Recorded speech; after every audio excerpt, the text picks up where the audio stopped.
asalaamaaleykum mbokk yi comme niñ ko taamal di defee chaque jour ngeen jàpp. allo salaamaaleykum waaw man la Khadim Diaw maa ngi wootee fii Angleterre London waaw dama wàcc rek kontaan trop ci émission bi maa ngi koy déglu. moom vraiment ci Louga TV moom ñi ñi ñaan rek mu gën a nekk gën a rëy gën a màgg ba ñun ñëpp ñu mën cee gis suñu bopp ndax lii neex na lool nga wàcc nekk sa kër amoo dara loo seetaan ñëw gis taal gis fi nga dëkk xam nga dafa neex.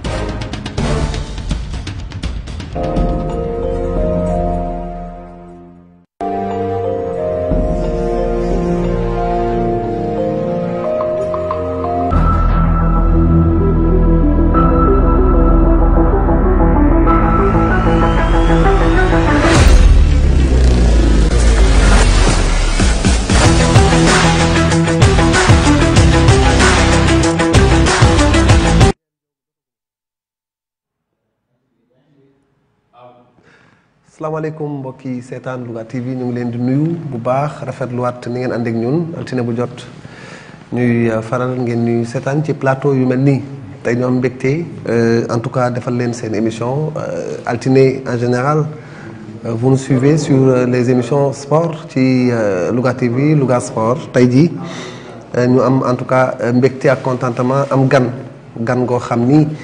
C'est vrai que l'on ne le voit pas beaucoup ci médias yi duñ koy mën di duñ koy gis lu bari ci presse bi en tout cas un peu effacé doomu Louga muy président Mafal Fall xam ngeen ni bu weesoo ni ngeen ko xamee mu nekkoon président bu Njàmbur nekk na koo xam ne en tout cas doomu Louga la nekk fii ci ay social nekk également chef d'entreprise bokk ci yu bari ci surtout regroupement des commerçants du Sénégal tey jii moom la ñu am mbégte àndal ci seen émission bi tey muy Mafal vous parle c'est vrai xëy na ñu bëri gëjoon nañu ko dégg ci communication am gën ngeen ko dégg waaye tey c'est l'occasion en tout cas Louga TV am mbégte ci dalal ko tey fii ci plateau bi président ñu ngi lay gërëm bu baax tey ci ni nga nangoo ñëw partager ak ñun c'est vrai que ni ma ko waxee la doomu Louga ngay entrepreneur ngay koo xam ni.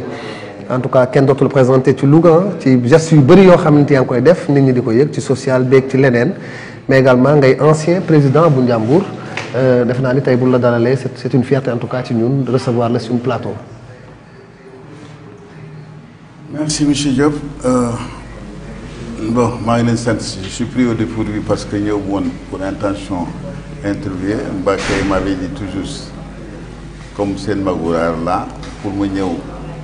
ci béréb bi ñaanal leen loolu mu fendi woon bon ñu profiter ci occasion bi aussi pour di remercier engagement bi ma gis ngeen kam engouement bi ngeen am ci créer ça c'est une nouveauté et puis muy ay doomu Njàmbur ñu ko def je ne peux que m'en réjouir di leen encourager di leen ñaan yàlla itam mu gën leen a taxawal gën a dëggal seen entreprise bi ngeen am parce que c'est pour mu promouvoir Louga idée Lougatois yi ak ku nekk ñu am aussi tribune bu nu mën a waxee ça c'est une bonne initiative vraiment kontaan naa ci moi je suis de passage bon lii ma mën a dama la wax rek au départ doomu Njàmbur la Louga laa dëkk je me sens Lougatois à 100%. Je pense Louga je réfléchis Louga lu ma am itam Louga moom gënal lu ma woo ci yoo xam ne mën naa un peu contribuer tant soit peu pour luy avancer Louga je suis toujours partant. Voilà merci président justement dañu sauter rek ci occasion bi parce que aussi boo ñëwee c'est vrai que da nga doon seet si Louga TV mais c'est l'occasion également pour ñu waxtaan tuuti par rapport ak actualité yi fi jot a jàll est-ce que la présentation vous suffit man dama ko mel ne dama ko biaisé dafa mel ne am nga yeneen ndomba tànk yoo xam ne am nga ko bu fekkee téléspectateurs yi en tout cas di la seetaan pour gën la xam. mais loolu amatul solo man je suis un ancien acteur à la retraite. li ma am solo je veux plus sur le plan social moom mooy gën a ñor loo xam ne dimbali doomu aadama yi ci li ñu yàlla dénk jël ci doomu aadama yi itam loo xam ne jaamul wala leneen pour ñu dimbali ñeneen ñi ci kattan moo tax la création d'une association SOS Njàmbur humanitaire qui a été créée yàlla def na ni aussi on va passer de association à ONG loolu li ko tax a jóg pour que mu nekk outil d'entraide ci njàmbur yi xëy na ñu ko xamul yëpp association bu ma faal moomu ko keneen moomu ko. dañ koo def pour que mu nekk exactement outil ñëpp jàppandi ci pour yëg seen bopp di def peut-être mën naa nekk ci bopp bi. mais man nekkuma Louga. j'ai une équipe ñoo xam ne ñu ngi fii muy ñoom Samba Top ñoom Kader ñoom Aïda Wele ak ñeneen ak ñeneen ñoom ñëpp c'est des bonnes volontés qui s'investissent dans le cadre social pour dimbalante c'est-à-dire ñoom ñooy def programme yi di ko doxal ñun nag ci kattan yàlla luñ ci am def ci keneen ku joxe itam ñu mën cee dimbalante rek looloo tax mu jóg mooy vecteur bi association bi mooy sunu leitmotiv li ci des nag ay ndombal tànk du nu lu nu tax a jóg yàlla mu dara tawul comme ni mu ko waxee on est à la retraite mais ñi ngi activé wu ci leen loo xam ne dans le cadre de s'auto-activer bon au niveau du GES on maintient toujours un poste de vice-président groupement économique du Sénégal la bon yàlla mi dara tawul itam j'ai accepté à travers des juges, ça c'est le groupement on doit déléguer au niveau du tribunal de commerce pour être juge consulaire maanaam danoo tëgg organe boo xam ni pour dimbali nit ñi ci gis-gis yi juge yi bu njëkk dañ daan juger sur le plan commercial sans connaître les commerçants et les hommes d'affaires léegi nag c'est un plus qu'on a apporté pour que ñun aussi ñu indi suñu expérience indi leen ko foofu yaakaar naa ni ça fait 3 ans qu'on est là-bas mais alhamdulillah on a apporté un plus c'est sur ce plan-là yàlla moo xam et c'est dans un cadre bénévolat c'est-à-dire dañuy liggéey rek pour wan ni li nu gëm joxe ko parce que comme j'ai dit à tout un chacun bi may jot bi ñuy prêter serment li wax président Kandji dama ko ni man bis bu su ma gis yëgul sama bopp ci li may def bis boobu lay présenter sama lettre de démission parce que man li ma gëm mooy su ma gëmul dara du ma ci dugg si je suis pas convaincu j'arrête c'est tout ce que je fais loolu laa gëm itam c'est-à-dire comme j'ai dit c'est un juge on est magistrat on a été nommé on a prêté serment on apporte c'est-à-dire bu njëkk toutes les affaires commerciales c'est des juges c'est des magistrats qui les jugent on a apporté nag dans la sous-région ça c'est les organes qui ont apporté parce que pour apporter plus de connaissances léegi actuellement on siège tous les lundis et tous les vendredis au tribunal du commerce bon léegi tous les affaires commerciaux sur lesquelles dafa amoon ay lenteur léegi on est en train de booster ça nous on est là-bas aussi à donner notre point de vue parce que dans un chacun les organisations commerçantes les organisations patronales aussi ont envoyé des représentants qui de la banque qui du commerce qui de chacun secteur à tel enseigne il y a un dossier qui se présente chacun donne son point de vue on essaie de là parce que bu ñu fi nekk il y a 3 juges magistrats il y a 4 juges consulaires qui sont là-bas alors en conjoncturalité dañuy toog di discuter di wax ku nekk sa point de vue ba mu joxe ba trouver consensus pour donner exactement ci la ñuy defee exactement bon parce que banques yi wala yeneen yi bu njëkk c'était un habit daan def lu neex ñëw jël lii taxaw mais loolu amatul parce que daan xam ni ñun ci milieu bi leen bokk bala ngay jël alal commerçant wala bala ngay jël alal kenn ci yenn dañ ko am futu rek am na ay yoon yoo xam ni dañ ko daan manqué wala tëb ko léegi aussi juge yi daan leen wan ni ñun am nañ un aperçu c'est-à-dire c'est pas un truc àddina du loo xam ni texte yi la mais am na aussi lu yoon mën a wax loo xam ne xel mën na ko nangu ñun on peut apporter notre expérience par rapport à ça. on est coopté et puis c'est une très très bonne chose muy Côte d'Ivoire muy pas mal de pays africains yi adopté na ko ils sont en avance sax sur nous. Très bien. Bon depuis loolu mais nag yàlla benn ñu si jéem a béy suñu waar daal. ci côté boobu aussi pour yàlla dimbali ñu dimbali si mais lépp daal dañ koy teg ci njub rek. waaw parce que man de personnellement xaw ma keneen man lu ma gisul sama bopp ma yaakaar ni si jub parce que yàlla rek a fi nekk.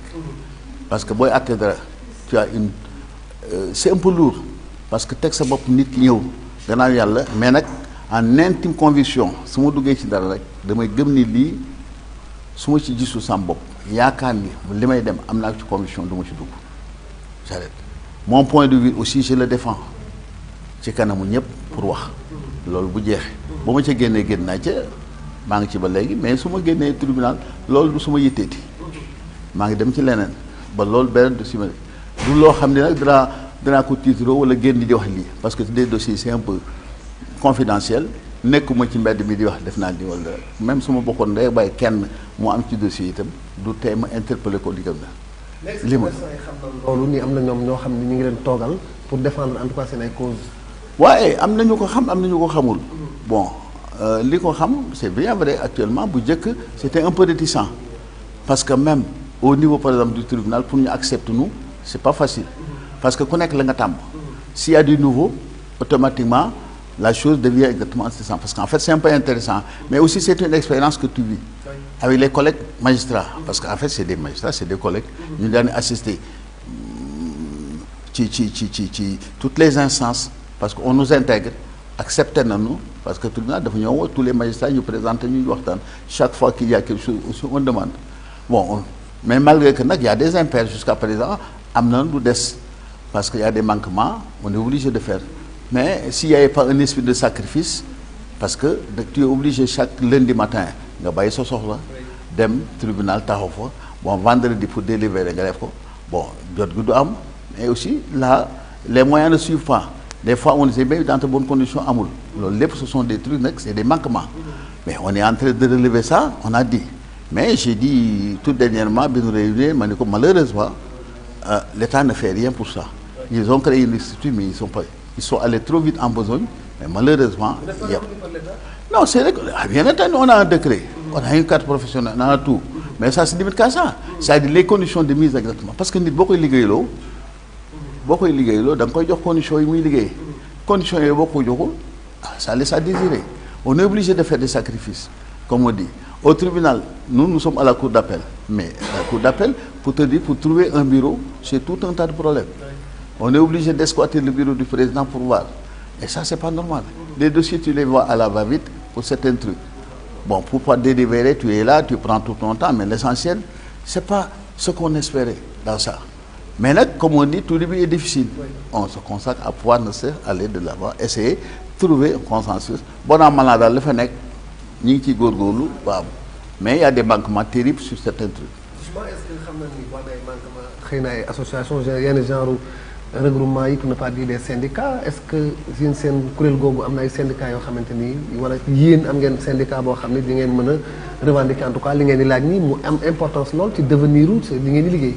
mais loolu aussi effectivement on a eu une réunion au niveau du tribunal au niveau de la chambre de commerce où on regroupait parce que il y a le GES il y a l'UNACOIS il y a le CNES il y a toutes les organisations patronales et commerçantes sont représentées au niveau de c'est eux qui ont délégué des gens pour nous représenter les c'est actuellement on a créé une deuxième chambre chaque chambre composée 1 million de 7 conseillers judiciaires qui deviennent mais actuellement on en a créé un autre mais jusqu'à présent ñoom si boppam les organisations patronales normalement à défaut d'attendre l'État devaient venir en aide par rapport à un truc mais malheureusement aussi eux ils s'en suivent pas on les a fait part il y a eu un retour mais jusqu'à présent il y a une certaine léthargie mais dama la bëgg a rek organisation patronale yi fi nekk yëpp majeure partie yi fi nekk c'est-à-dire ñi nekk ci gannaaw amul incidence bu ñuy gis parce que liggéey bi ñoom ñoo koy def malheureusement c'est très ingrat.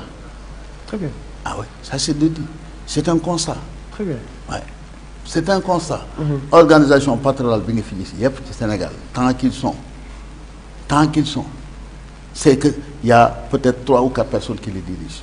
Mais le reste c'est du civisme li ma fi gisagoon laa wax waaw la preuve keneen sa ngi nii avec la disparition de Mansour ça pose un problème bon avec le truc au niveau de la chambre de commerce ils ont eu des problèmes de démêler entre des personnes à ne plus finir si c'est pas que des intérêts personnels coow waru am si c'était tout juste une légalité on vise pour le devenir de certains trucs coow mën na ñàkk mais nit ñi dañuy jiitale seen intérêt personnel moom mooy indi coow yëpp caax organisation boo fi gis ka fa jiitu wala dara moom mooy am mooy profiter et puis depuis combien de temps tu gères une organisation pendant 20 ans mais yaa xayti mu la ne mënoo dem bàyyi sa morom nga jox kenn toutes les organisations sont gérées ils ont 2 à 3 mandats sinon plus mais li gën a gàtt yaa loolu loo xam ne sa moomuloo ko doonuloo ko mais boo jógee ba def mais nga créer la relève mais c'est pas cet esprit qui les anime ñun ñëpp tànki so individuel Sénégal mooy loolu xam nañ falu mais xamuñu falu c'est malheureux c'est comme ça mais gis nañ aussi ñoo xam daal loolu tenté na leen pour ñu nekk en tout cas pour remplacer leen est-ce que am na ay candidatures yoo xamante ni c'est des candidatures solides yu mën a remplacer ces gens-là ak kii dal leen di waxal ni ñoom bi ñu fi nekkee ba léegi ñu ngi def liggéey bu am solo. Mais écoute, le problème ne se pose pas en candidature. Xam nga candidature c'est pas important dans la mesure que nit ki si boobu quand tu crées une organisation il faut créer un système boo xam ni boo fi jógee sama nul n'est éternel. Nul n'est indispensable. boo fi jógee kenn dafa la war a remplacer mais maa mën a téye rek man maa mën déedéet amul. ku ko def jóge fii. pourquoi. oui hein? oui. Mais tu as vu le problème de l'État, c'est le gouvernement Macky Sall qui l'avait prédit comme président de la République. C'est pas la force des choses qu'il est devenu.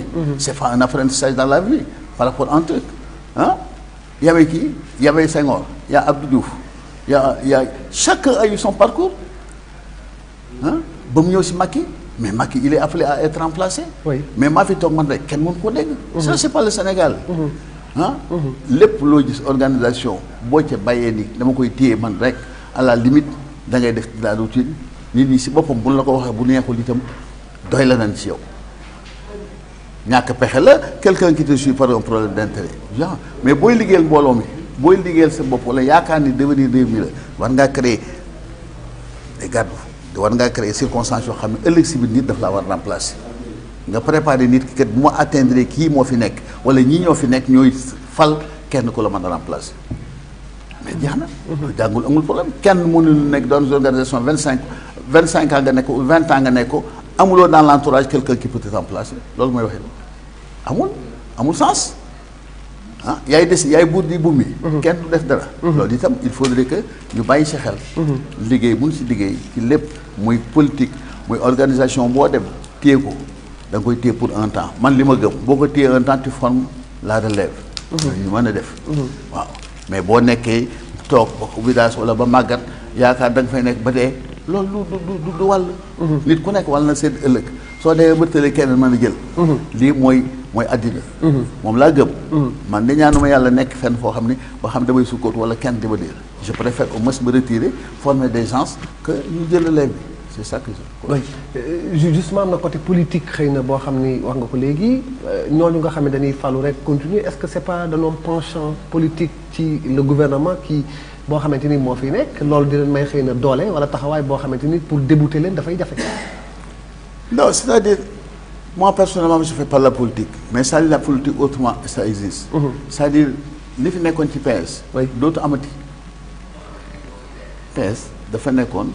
C'était ñun ñaa fi nekkoon c'était depuis père en fils ou bien muy continuer de famille en tel ñu continuer. mais loolu jógee na fi. PS ñu ko débuté en 2000 avec l'avènement de Ablaye Wade c'est comme ça. la routine. PS ils avaient énormément de projets. tout ce qu'a réalisé Ablaye Wade grand chose c'est des projets du PS qu'ils avaient. qu'ils n'ont jamais osé faire. Ablaye est venu et il a osé. mais je ne suis pas politique mais il a osé. Quoi qu'on lui reproche mais il a fait des acquis yoo xam ni PS nekk na fi pendant 40 ans ñemewu ko def sur le plan de la circulation sur le plan de réalisation c'est Ablaye Wade mais kooku projet yëpp Ablaye Abdou Diouf amoon na ko Senghor amoon na ko mais ils ont jamais osé mais nag kuy defal moo yàq. Ablaye Wade aussi à son temps dépertir na nous avions la plus belle administration du Sénégal. Mais avec l'avènement d'Ablaye Wade daf ko teg fële il a mis de côté des gens qui étaient inutiles qui savaient travailler des commis de l'État sur lesquels il a mis en touche avec l'avènement il a créé des gens yoo xam ni ils sont venus du néant ils n'avaient aucune expérience dans le privé mu dugal leen dans les statuts étatiques donc il a bouleversé l'ordre sur tous les plans ce que veut dire que ni moom mais il a osé ce que dire que ni lii la daan def bu FMI defee wala kii defee Ablaye Wade teg ko ci côté di wuti xaalis à sa manière di def des réalisations à sa manière c'est-à-dire lui il agissait en patriarche borom kër la doon am li la di wax na mais là il y a un côté où c'est positif il y a un côté qui est négatif il nous a laissé quelque chose boo xam ne bon sur le plan arbal c'est trop lourd sur le plan réalisation am nañ ci lu musul la am c'est un bien mais n'empêche c'est certaines habitudes c'est Ablaye Wade bu njëkk réew bi kenn xamuloon suuf du temps par exemple de Abdou Diouf on peut tout lui reprocher mais il est républicain jusqu'aux ongles Abdou Diouf mosoo koo gis mu joxe waxi ay suuf mayewul suuf mayewul terrain boobu bi mu fi jóg le patrimoine était intact avec l'avènement d'Abdou Diouf mais c'est à peine l'avènement de Wade qu'on a connu suuf si commencé am problème ñuy maye de gauche à droite lii la valorisation suuf am nit ñi doog a gëm si suuf cooyu suuf yi ci événement wala wala ko yëg moom moo yokk ba néew nit ñi law nag ba ñëw ci Macky Sall mais quoi qu'on dise du temps de Abdou Diouf doo dégg fenn coow suuf. waaw parce que Abdou Diouf était républicain xalaatul mu ko joxe ay 100 hectares wala 1000 hectares kenn xalaatul parce que au moins il pensait au devenir du Sénégal il pensait au devenir des enfants. oui mais tey jii nga joxe xaalis bu joxe coow du lu jeex je suis contre que ni les réalisations ay 200 hectares 300 hectares jox ko ay sur quelle base dafa yoonul. Je ne suis pas d'accord par exemple certains trucs et l'État aussi a failli dans un certain sens dans le cadre de Ndingler ou quelque chose de ce genre par rapport à ça mais c'est des anomalies la réglementation voudrait que ni entre bail ak pour avoir un bail da ngay dem tu as un projet le projet tu as un système de financement que tu prouves que ni lii la mu jaar circuit bi mais loolu yëpp c'est un projet ñu xaar ko réalisation mais mun la joxee bail mais il est consent que bala muy jaar étape supérieure bu nga nag nga am ci nu mu tudd titre foncier. mais nga réaliser si tu ne fais aucune réalisation ñu xëy jox le titre foncier c'est l'État qui a failli. mais maintenant l'État mais par exemple a après géré cette situation là de Ndingler. non comment gérer cette situation de Ndingler elle est toujours extrêmement latente on a permis exactement aux paysans de cultiver. oui mais le statut de titre foncier qui appartient à Babacar Mbop existe toujours. Ah ouais. Reculer pour mieux sauter, c'est tout. Il n'y a rien de fait. Jusqu'à présent, c'est latent. On a réglé un problème pour permettre aux paysans. Mais le statut, le titre foncier Kamouchengom, il existe. Oui. Mais ce n'est pas normal qu'on donne un titre foncier sans réalisation. Sénégal, mënul jox tey jii suuf. Et puis, il y a une bombe écologique. Xam nga dans tout ce qui est dans la vallée, c'est-à-dire mënoo gis nii Sénégal da ngay toog ci machine rek ñu xëy ça c'est tout abattement bi yow tey jii Diop soxla nga terrain wala xam nga fa ñu jox la 50 hectares sans pour autant def l'état des lieux mais état des lieux nii day dem bala nga jox kenn hectare xanaa da nga occupé ki ko occupé 50 ans. bàyyam daan fa bay. maamam daan fa bay ñu xëy jox ko Samba Sola Boli mu def ci lu ko neex il se crée des milliards pour dem jaayaat ko mais léegi nous sommes dans quel pays il faut que l'état revienne dans ça. Je ne suis pas d'accord que ni booy maye suuf da nga koy teg ci yoon mais à la limite foo ne kii kër Samba Baye ko moomoon mi ngi koy occupé y a 50 hectares bëgg naa ko réguler en bay mais nan la woole yow mi ko occupé ma régulariser 25 hectares yi 25 hectares yi ma jox ko sax à la limite yow nga am un produit quelque chose mais xam nga qu'est-ce qu'on fait nan lay jox 50 hectares jox lay impense. impense yi mënoo cee génne sax 50 hectares yi même pas 10 millions alors que 50 hectares yi cette personne là mën na ci am minimum 5 milliards.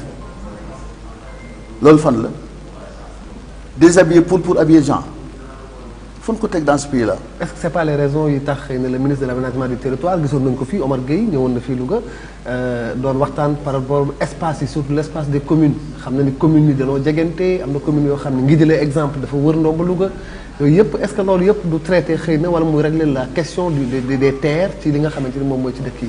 non écoute j'ai entendu toujours interviewer avec madame Dieng kooku doomu Louga doomu Bassirou Dieng la suñu doom la. ñëw na fi sax ngi di la je l'ai suivi.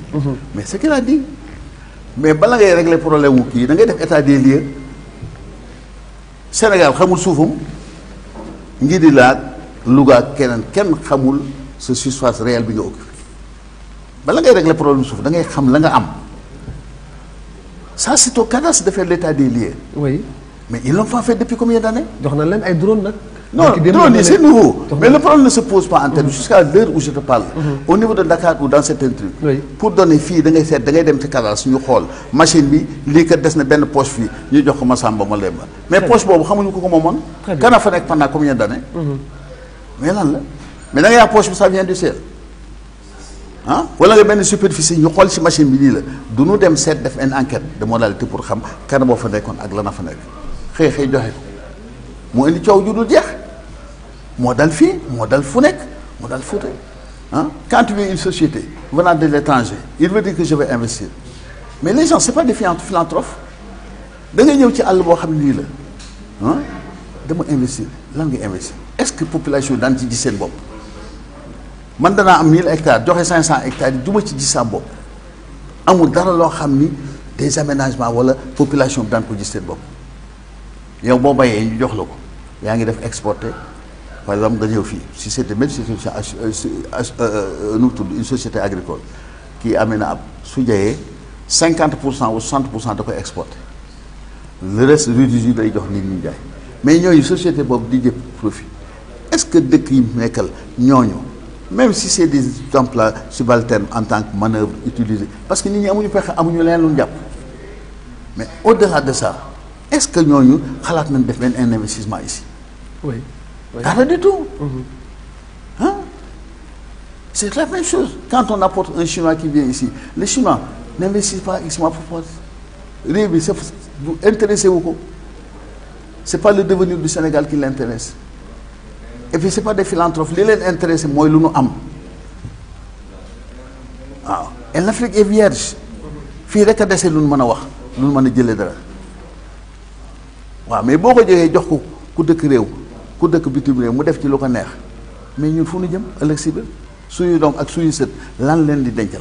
est-ce que c'est pas une question bu ñu war a poser si on sait que ni wax nga ko léegi nii au temps de Senghor loolu amul woon. au temps de Abdou Diouf loolu amul woon ci Ablaye Wade ba ci Macky Sall xëy na di leen seetlu loolu et loolu dafay ñëw à chaque fois c'est quelque chose de récurrent kañ lay jeex et quelles seraient maintenant les solutions pour que yooyu en tout cas ñu bañ a ci koo gis. non dama la expliquer xam nga nit ñi. réew mi Sénégal ñun ñoo ko moom. kenn duñu ko jëlal lu koy defar ñun ñoo koy defar. kenn du ko defar keneen c'est que il faut qu'on prenne le truc à bras le corps kon dëkk bu nekk seet la mu war a moom ko. très bien.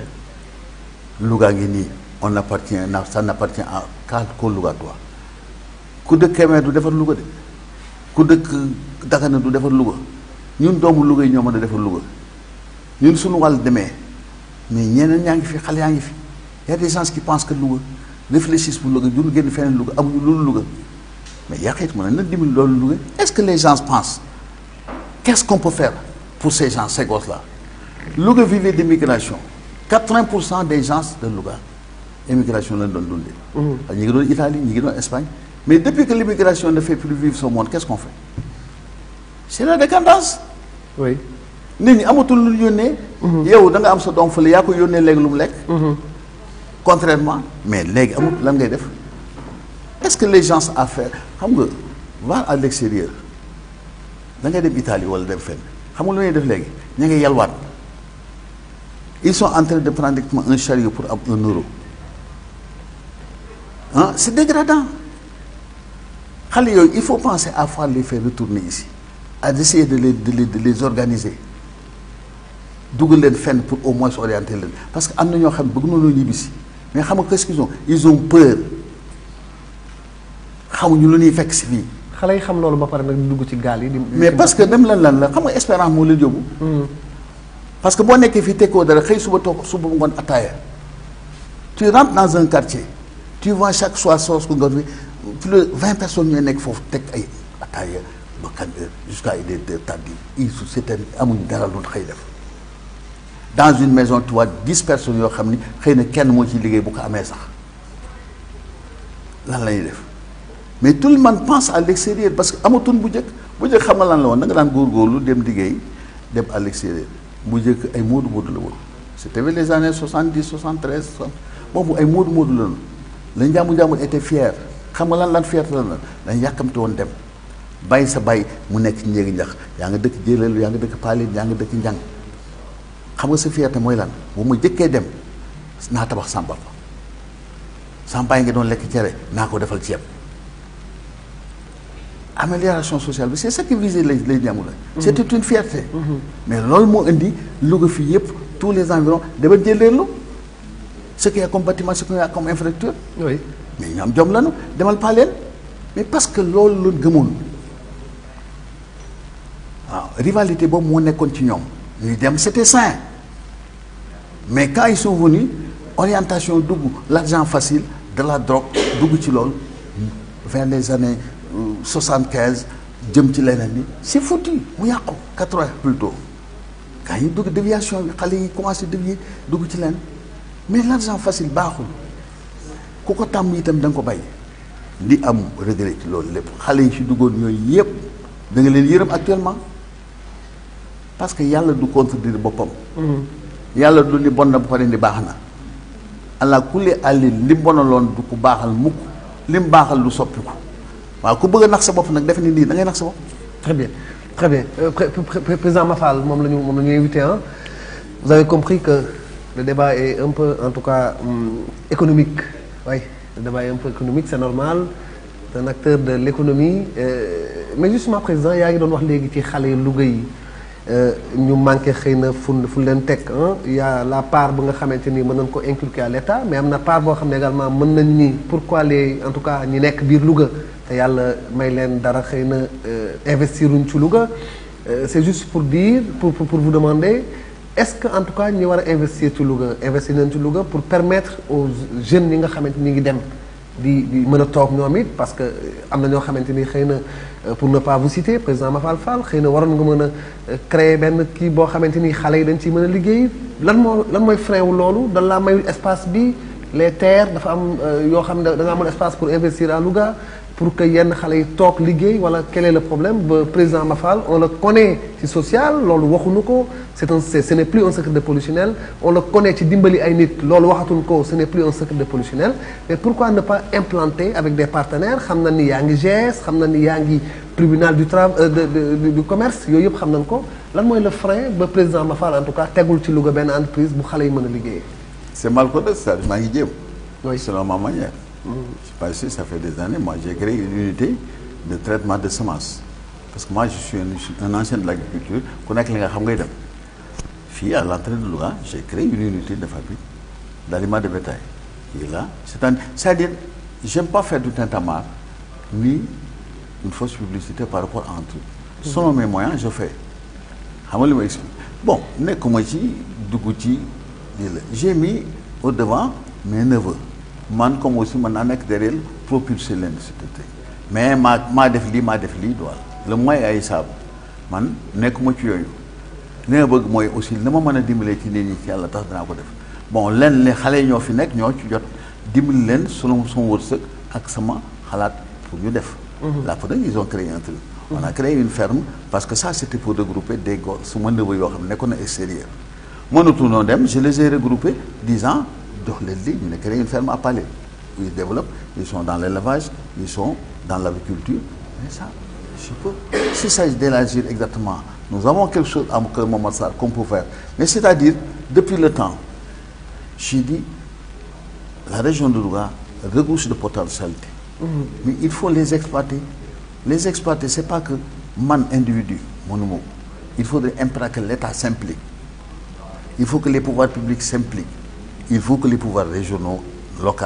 s'impliquent pour donner la main parce que dafa am loo xam ni du sama wàll du man rek man damay def la ma man à moi seul mais bala may def ba sa wey tànk ba may dimbali sama njaboot gi ma sëq njaboot gu yaatu la ma jéemale propulser ci au moins regrouper parce que immigration lan xamoon ma delloo si leen nee leen immigration amatul jàpp leen ci lii jëm leen ci lii bala may dem feneen kay naa jéem a seet ñi ma bokkal ak ñi ma mën a dimbali ci loolu lay def leneen li nag wàllu état la on essaie de faire cadre association bi ñu créé mais il y a beaucoup de volets sur lesquels c'est dans ce cadre-là qu'on veut on a voulu travailler on a voulu mettre certaines commissions pour mettre en place pour essayer de l'avant jéem a changer bon ñun suñu wàllu wéy na ci wut ci dem de wallaahi du suñu yitte léegi suñu yitte mooy dimbali nit ñi ci leneen waaw yaakaar naa ne bu nu amul lan amuloon ba nanga ni si yàlla c'est ce que je dis à mes enfants ce que je dis à ma femme dama ñaan yàlla li ma am si du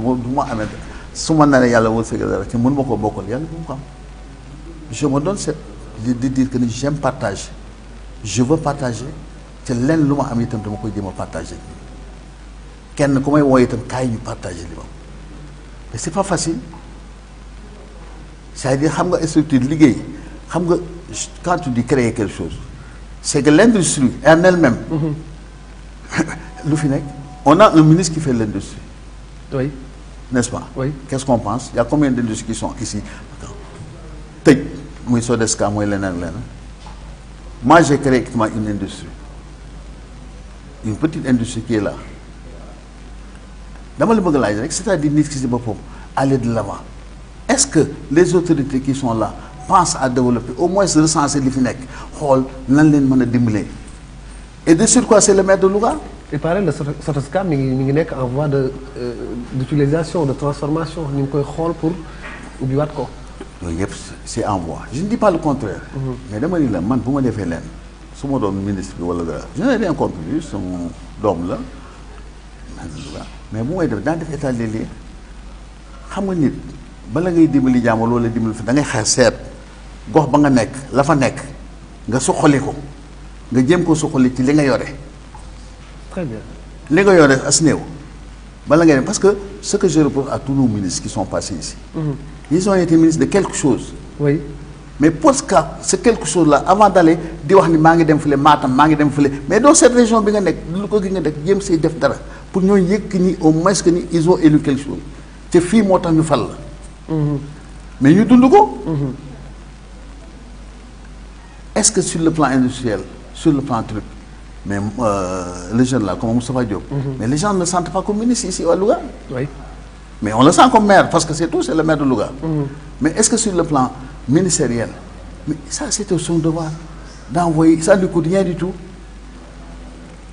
ah ñi fi nekk si mu jëm leen a convoqué xool lan la mën a def ak ñoom lan la seet lan mooy possibilité ah pour possibilité bu ma joxee dara ba kooku ñu delloo si la renouveler la confiance mais tu as un ministère qui a de l'importance ah le secteur industriel ne va pas au Sénégal doxul. ah oui. mais quand tu fais c'est-à-dire dis-toi bien c'est le cas de la transformation mais nit ñi lu rey ci ñi ngi rey ci wax mu gerte gi di coow ak les chinois mais parce que la Sonacos en elle-même importe de l'huile pour pouvoir vendre parce que bu ko transformer du ko mën a jaay li ñuy xëccoo yëpp Sonacos mi ngi importer dëwlin comme yow comme commerçant beneen di ko jaay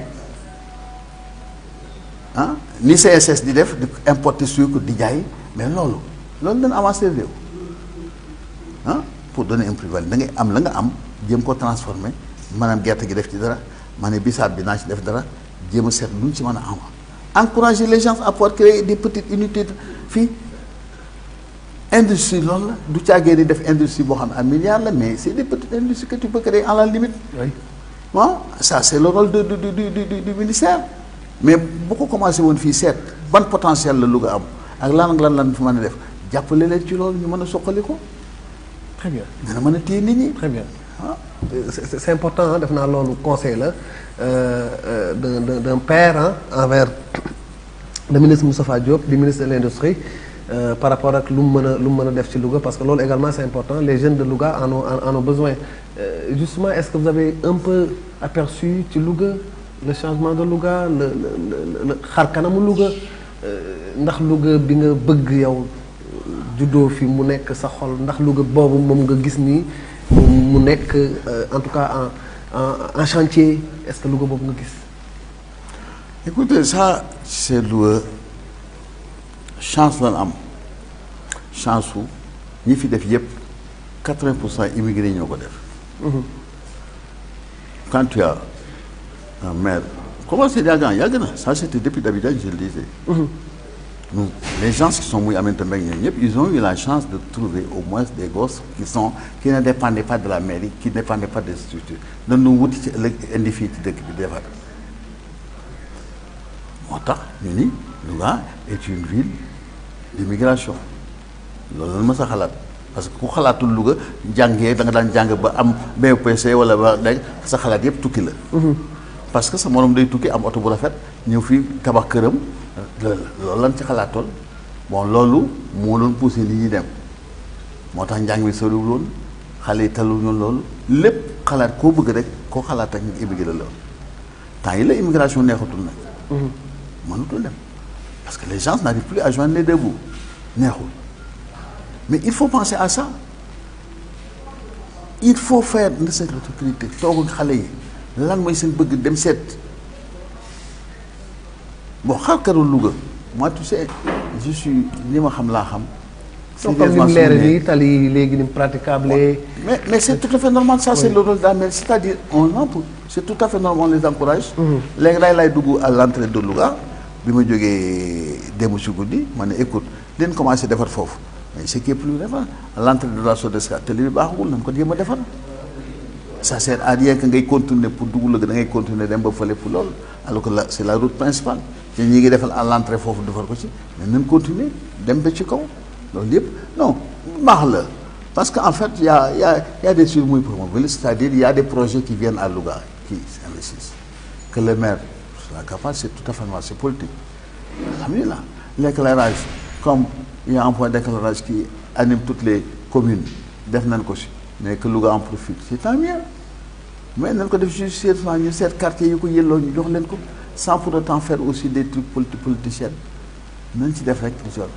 Louga, connect, les gens yellow, nous avons fait maire Bindaoula, il a la lettre de faire quelque chose. Il a remplacé Aminata Mbengue, mais il a du champ. Xam nga problème yëpp la c'est-à-dire problème politique bu nu gëmee ni am na ñoo xam ne politique gu ci ñi ngi jéem a suul leen wooyee ci Louga ñu wuyu loolu mooy mais c'est-à-dire bu leen ñu yore ku nekk toog sa wet. maire bi mosulaa woo pour nga jàppale. non man amul importance ci loolu. non yow quoi yow en tant que président Mafal ku ñu xam ci Louga xëy na. mais maa moom mun ñu mosuñoo gisee. ah oui. ah personnellement man ci xaw ma ko xam naa baayam bu baax.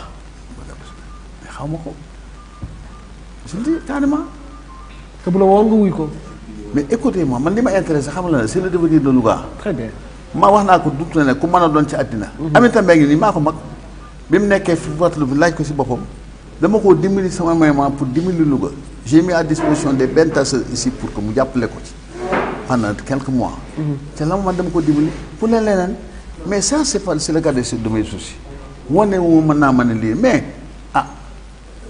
nit ki du ma dem foo xam ne kenn woomu fa li muy sama doom itam bu nu woowul ni ko perte te xam nga c'est pas une occasion de dire que gàmmu wala dara nga ñëw présenté wu yónnee ay nit reproché naa ko arke suma doom la wax naa ko ba tey ma ne ko ni ngeen def politique man gëwuma ko waaw bala ngeen a seet nit ki jox ko mu am occasion gàmm ngeen taxaw ak une certaine délégation loolu du yoon te dafa am loo xam ne lu ko warloo ñun dëkk lu ko leen dëkk xam nga yëg moo am solo nit ki boo mënul dem dëjëm looy wuti ci gàmmu. oui. ah. oui yite na. dama lay wax rek koo mënul dem dëjëm looy wut ci gàmmu. très bien. c'est pas important gàmmu boo fa ñëwee am sa enveloppe bi 500 000 gàmmu nga fekk nga mu pare bu yàgg xaaruñu la ci enveloppe bi c'est pas important man bokk yëguma loolu dunduma loolu man yëg laa xam je n'ai rien contre Moussa Diop sama doom la. oui.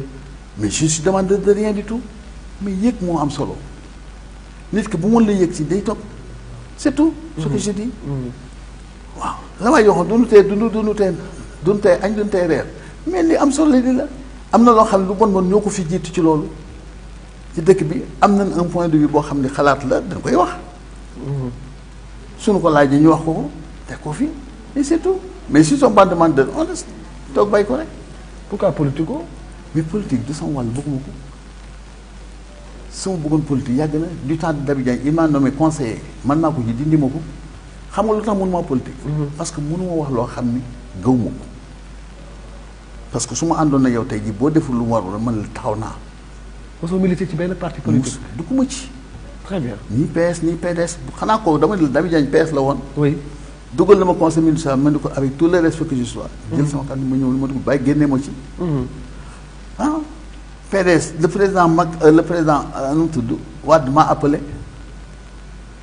à la veille exactement de l'an 2000 boole ma ak Ousmane Ngom woo ma fii mais j'ai décliné l'offre mais du sama wàll man taalibe laa li ma xam mooy Louga laa bëgg Louga laa gëm jeex na ku jiitu Louga mën a def dara ma yaakaar ni c'est pour le devenir de Louga c'est pour l'intérêt de Louga je peux être derrière toi là j'importe peu si say de conseil lii la ba ñu mu cee def sama àll mais loolu leneen ituma ko mais soxla woo ay poste de responsabilité ci Louga parce que on sait que vous êtes trop à cheval ci économie ci commerce surtout y a la chambre de commerce qui est là mosul na ci dégg nga bëgg xëy na yore ko pourquoi du la dégg ngay bëgg a yore xëy na yenn poste yi fii pour en tout cas gën ko booster parce que aussi xëy na ñi ko yor ni ñu koy liggéey mais yow aussi am nga expérience boo xamante ni des fois est-ce que waroo di jël nag yenn responsabilités yi ci yenn postes yi mën ko gérer lu mel ne chambre de commerce exemple.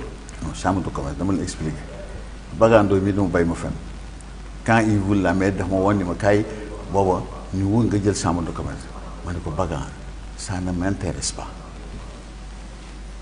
bëgguma ndombal tànk ci loolu dama la expliquer c'est paradoxal par rapport à certains trucs je vais te dire que ni de tout le temps même le Ndiambour c'est par accident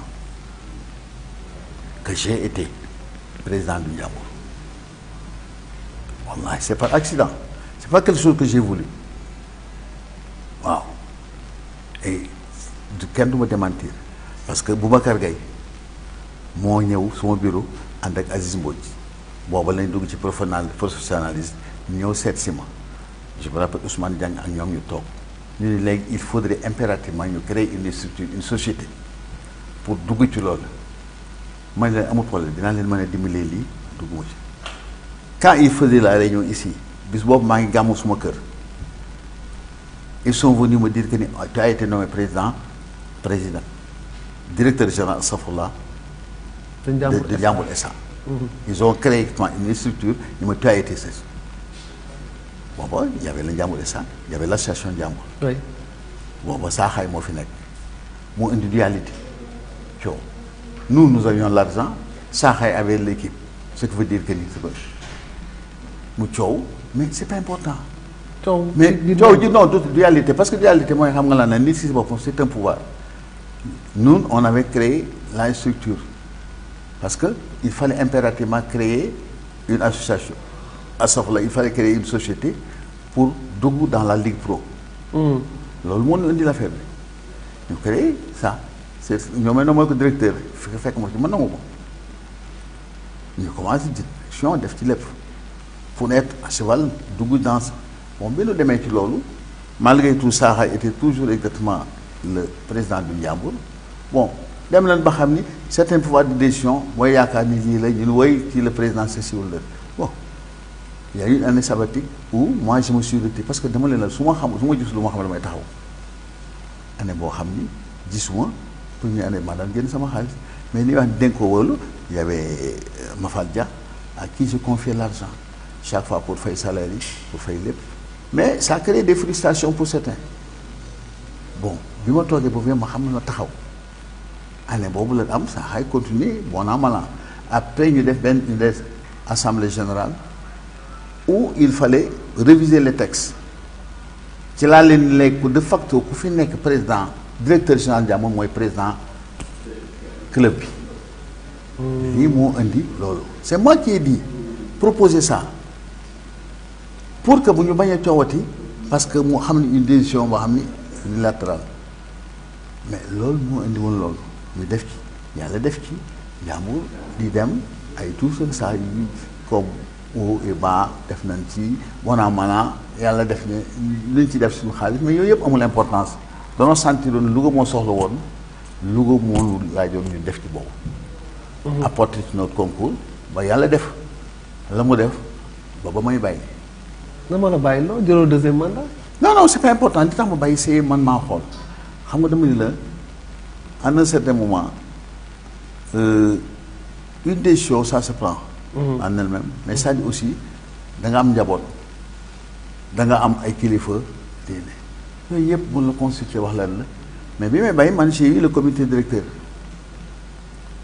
non à ce moment-là c'est-à-dire c'était les membres de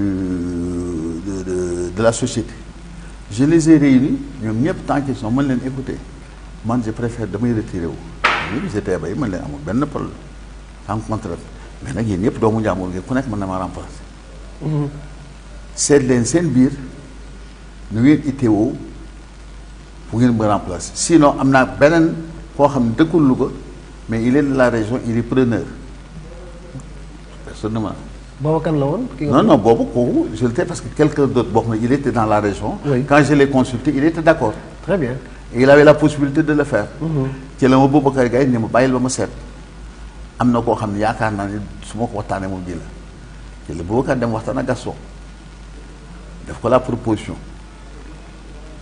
lii ma lay wax man maa ànd après mun wax man ma la Gaston nee na bëgg na ma ànd ak moom dem seet ci Gaston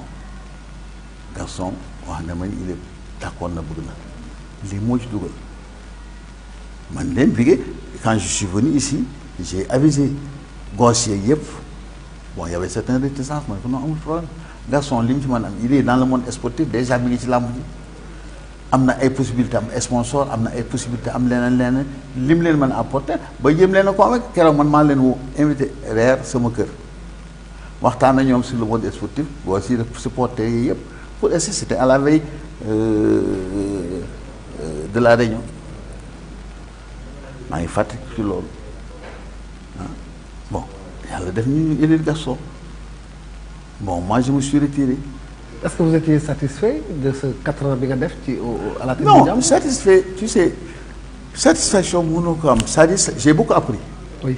J'ai beaucoup appris dans le domaine sportif ce que les gens peuvent apporter entre eux mais dama la bëgg wax ni ku nekk dirigeant sportif moi j'ai affronté parce que j'étais à la Ligue hein. Parce que dama leen daan wax moi j'ai un franc-parler. Je me rappelle la ma toog noonu en pleine réunion mais lii la ñuy wax ne non li man leen xam moi je suis un électron libre li ma xalaat dama koy wax bon ñu may benn bis ñu ne naan bon formuler ay menaces man leen li ngeen ma menacé man koo xam ne yéen du ngeen ma jox salaire je n'attends rien de vous mooy le problème man lu ma xalaat danaa ko wax parce que damaa épanché wu dans la presse ku ñëw je me rappelle Gomis est venu il m'a intimé ma xool la ma xalaat ce que je pense de la Ligue Pro. Ce que je fais parce qu'en fin de compte jusqu'à l'heure d'aujourd'hui c'est du sur place qu'ils font. Oui. Combien d'années de Ligue Pro boo xam ne lépp président bee koy amee wala dara amul kenn benn li ku fi nekk président Njàmbur la wax mbuusu ndox 1000 francs on attend le président amul kenn koo xam coow rek a fi nekk.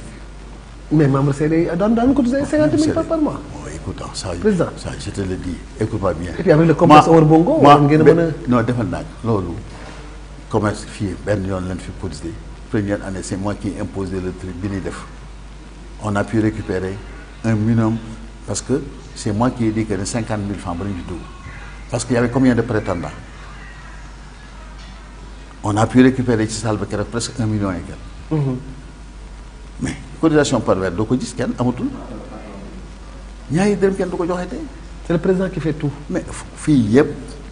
te boobu comme les bongo xanaa amul woon. mais comment ça c'était donné activement à quelqu'un kooku déjà la Njàmbur lui devait de l'argent quand je venais moi. Ah oui. Ah ouais. Il avait prêté au Njàmbur il fallait déjà faire parce que moi je suis venu avec une adresse parce que les textes sont là ak peu il a fait amee la ko 1 million de 4 millions 700 xaw ma yoo xam ne moo ko amaloon Njàmbur. li ma sant yàlla man daal ba wéy gën Njàmbur amee lu ma cuisinier amee lu ma borom kër amee lu ma kenn ñaari 50 kenn doon dërëm bii topp nga ko. joueur yi daan nga leen fay à date échue. benn joueur boo xam ne ba may génn laa wax laaj leen amul 1 franc joueur boo xam ni weer yi taxaw na Samba Top mi moo doon fay. Oui. waaw il faisait exactement l'état chaque fois je lui envoyais l'argent on a mal même si je me saigne à blanc mettre à certains trucs je le faisais. Je faisais le virement mu fay ñoom ñëpp tant qu'ils sont kenn du ne mukk lii la waaw amul pharmacie amul kër gu ñuy lié amul lenn loo xam ne lii la tout ça je réglais ça jëmeet yàlla dimbali na ma ci loolu. bi nga war a yéege Njàmbur Ligue 1 te raté penalty ba. non loolu lu yàlla tudd la on se rappelle oui. loolu yàlla tudd la c'est-à-dire c'était une décision. ma noonu yéeg loolu yëpp def ci. bon Gaston la ko yàlla ci loxoom. Très bien yàlla na ko je le remercie. Il a fait aussi son parcours. Oui.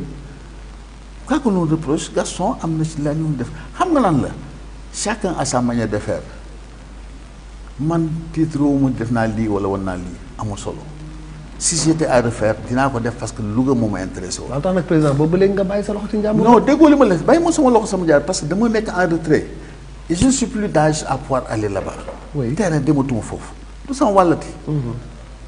ku nekk itam da ngay yelloo da ngay dem ba xam ne et puis nga am retraite bokkutoo ci man loolu laa gëm pour ne pas gêner des acteurs mais je disais à tout un chacun les gens qui venaient chez moi ne venez pas me dire que ni Gaston a fait ici seen yoon nekku si je ne réponds sama kër kenn ñemewul ñëw di critiquer kenn ci loolu je ne le permets pas man loo bokkutuma ci génn naa ci waaw même son point de vue su ma ko xamee ci may jàkkaarloo laa koy wax Gaston ma nawle la on a fait sax mag la mais je le dis il a du mérite def na li mu war a def yëg na équipe bi def na ci reproche bu ñu ko mën a def rek maa la yëgal di ku fi nekk président jàmbaan nga man ni ko dund ah mais Moustapha Diop nii mais Moustapha Diop il a du mérite ni ma ko déggee c'est-à-dire c'est un problème de management que je vois toujours parce que madame Moustapha Diop li muy génnee du benn président ki génne amul fii yëpp la man ak keneen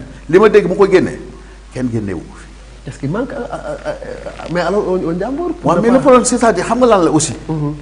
je n'ai rien contre lui parce que en fin de compte nit ki bu ma dénkee li wolof nii wax dénk ko wóolu. oui lii mën na dénkaane xaalis affaire am nii laa wóolu xam nga li jafe nga boole nga bëgg a bool politique ak sport. Ce qu'il a fait, c'est extrêmement difficile. Être maire de Louga et gérer une équipe de football, c'est facile. Parce que tey jii ku ko mere équipe bi ngay jaare pour saaga ko tous ces adversaires politiques passent par l'équipe pour pouvoir l'agresser. Mais tout ça xam nga équipe c'est ingrat soo toogee ku la wóolu la yeb dana la yeb dana am ñoo xam ni bu ngeen mën ngeen a toog 100 ans du ngeen gisee kenn du la ñëw sax ci mbedd mi à peine lay nuyu mais bu ngeen toogee ci tribune il se permet parce que c'est l'équipe qui est comme ça. Très bien. C'est le sport. dañ la agressé boo amul retenu xam nga xam ni lii moo tax ma mais bu jeexee mu jeex mais c'est tout.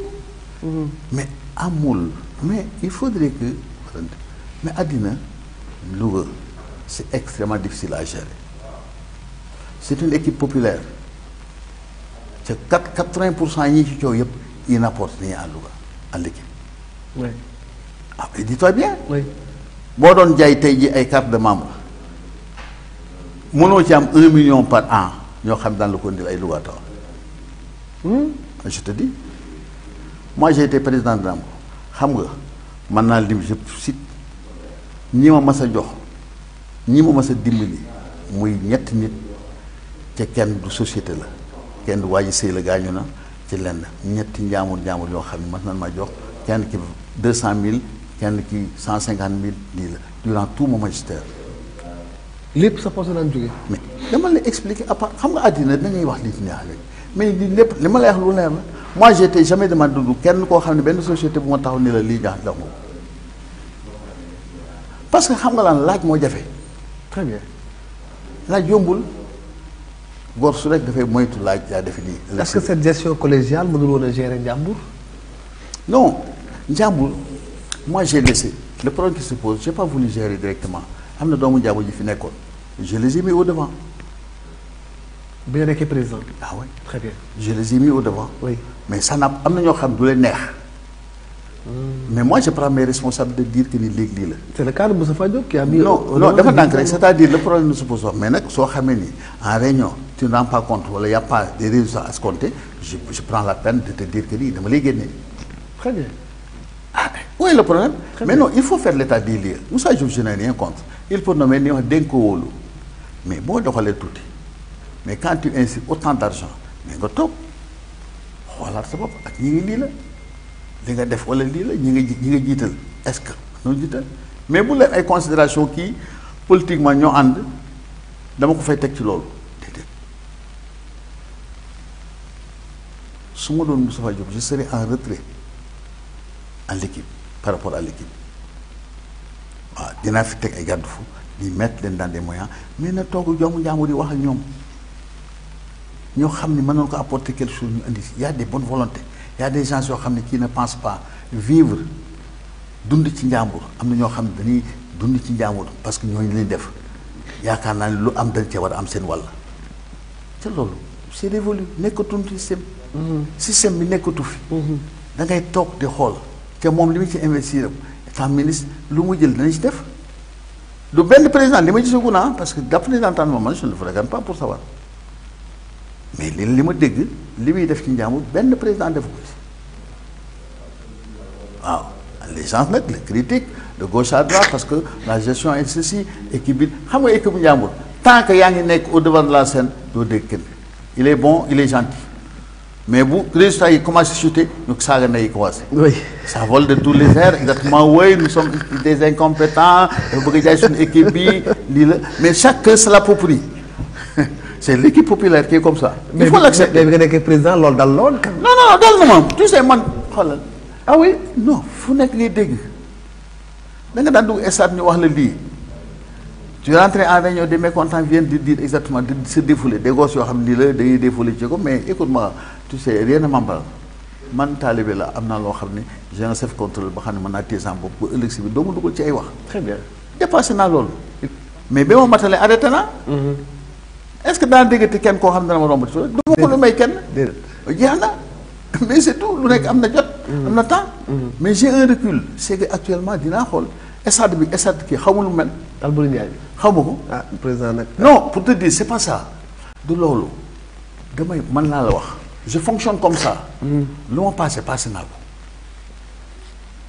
waaye dootuma ci delloo ci gannaaw pour tër mais n'empêche sama expérience lu ma ci del ku ñëw bu dee ay xale laaj ma wax leen sama xalaat ci loolu ñu discuter ci mais je suis prêt à prendre c'est ça c'est compte tenu de l'expérience que j'ai dans la gestion d'un club. très bien mais jeex na mais leneen dugguma ci mais ku nekk moo xam na nga bopp tojee sa bopp janax. bu la ko joxaatoon ni nga ko jël. non je dis que su ma ko doon jël du ma ko bàyyi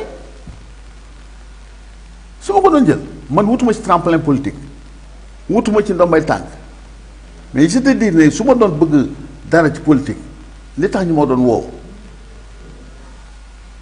président Wade bi may woo parce que j'étais le président du Ndiambour la woon. parce que j'avais une influence peut-être sur les jeunes ils pensaient. mais là dama ko wan ne man bëgguma. exploité woo ko quoi. non du sama wàll. très bien. xam nga ku nekk sa wàll. man wutuma jaar fii équipe bi utiliser ko pour lii xam nga sama yoon nekk ko dama ni la nekk président ak nekk leneen lu ma yitteel li ma yitteel mooy le devenir Louga avait besoin de ça. il fallait les aider. financièrement on a mis notre pain. et puis je un bravo. Oui. Au départ man la Ousmane Diagne Seyni Sène ah c'est nous qui avons pris l'expérience Boubacar Gaye ah. c'est Aziz Mbodj et Boubacar Gaye qui sont venus nous voir. mais non ñun ñoo nekk les tremplins c'est-à-dire bu dee si soo ñu créé ab société ñun ñoo ko créé. waaw. voilà société bu dee moom ba léegi dafa mel dafa naax saay société ba léegi président moom gisatuñ ko en tout cas xëy na li ñu doon xaar société bi gisatuñ ko Ablaye Bao qui dit je suis désolé mon grand mais de votre temps nous avions donné nos cotisations de même que du temps de Gaston Ablaye Bao nañ joxoon na cotisation ci membre CD yi Ablaye Bao Cheikh Touré président Mafal merci infiniment pour tous les efforts et sacrifices consentis pour l'intérêt exclusif du Ndiambour un président toujours du mérite voilà Cheikh Touré moo lay wax noonu voilà mi ngi noonu am na ñu bëri ñoo xam ne ñi ngi commentaire président Laye Bao merci d'avoir appelé SA moom xaalis ba président moom nekkatu fa moom yow ba ngay dem bàyyi ko xaalis. non attends il faut être sérieux dans tout ça on a créé une société la société c'était toujours dans le cadre de les actions mais nit quand j'investis par exemple dans 1 million de 60 et quelques millions mais xanaa bala ngay investir da nga xam la nga fa nekk da nga ko jël wala. man sama xaalis bala ma koy génne mais xanaa li ñu ko asné dinaa ko teg société bi ça a été créé il y a des actionnaires qui ont été là le problème ne se pose pas jusqu'à l'heure où actuellement. oui le Ndiambour xam nga danoo bañ coow man j'ai dit que ni de facto ku nekk président Ndiambour yaay directeur société bi Ndiambour sax c'est pour ne pas créer cette dualité. mais loolu mais les actionnaires qui ont eu mais surtout le Ndiambour existe la société biy doxal Ndiambour dans le cadre professionnel c'est la société même Moustapha Diop li muy def c'est dans l'illégalité. ah oui tey jii bu ko néew ba créer actuellement nii la parce que amul benn raison boo xam ni xam nga le problème le professionnel ils reconnaissent les sociétés c'est pas les associations qui reconnaissent ban base mooy koy def léegi mais moo tax mu am si Ndiambour SA amul woon Ndiambour la am bon.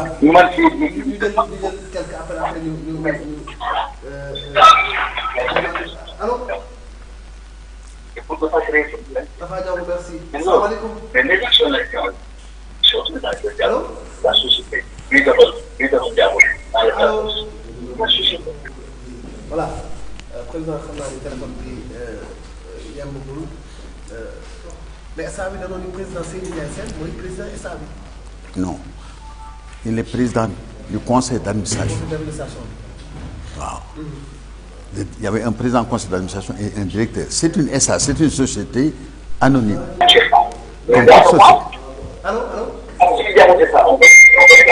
Allô. allo waaw.